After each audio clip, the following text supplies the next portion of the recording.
இன்றே சப்ஸ்கிரைப் செய்து உங்கள் ஃபேவரட் ஷோகளை காணுங்கள். பாடுறத கேரியரா எடுத்துக்கிட்டு பெருசா சாதிச்சவங்க நிறைய பேர் இருக்காங்க. நீ ஏன் அப்படி வரக்கூடாது? அதனால மனச போட்டு குழப்பிக்காம இந்த காம்படிஷன்ல கலந்துக்கிற வழியை பாரு. இல்லக்கா, நான் என்ன சொல்ல வரேன்னா, சுவாதி, உன் அக்கா சொல்றதான் கரெக்ட். நீ இந்த காம்படிஷன்ல கலந்துக்கிட்டு பாடு. அது உன் ஃபியூச்சருக்கும் நல்லது. இல்ல அம்மாவுக்கு கோவம் வர மாதிரி நான் ஏதோ பண்ண வேண்டாம்னு நினைக்கிறேன். நானும் இந்த ஃபீல்டுல பெருசா வரணும்னு ஆசையா தான் இருக்கு. ஆனா அம்மாவை பகச்சுக்கிட்டு எப்படி செய்யறது?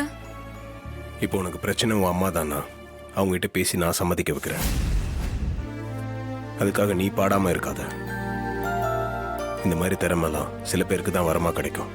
உனக்கு அது கிடைச்சிருக்கு. அதை எப்படியாவது பயன்படுத்தி மேல வர்றதுக்கு வழியை பாரு. சரிக்கா, நீங்க 2 பேரும் இவ்வளவு தூரம் சொல்றதுனால நான் ஒத்துக்கிறேன். இந்த காம்படிஷன்ல நான் கண்டிப்பா கலந்துக்கிறேன். கலந்துக்கிட்டு வின் பண்ணியும் காட்டணும். அப்பதான் சந்தோஷப்படுவேன். கண்டிப்பா வின் பண்ணுவேன்க்கா. அட்வான்ஸ் வாழ்த்துக்கள். தேங்க்ஸ்க்கா.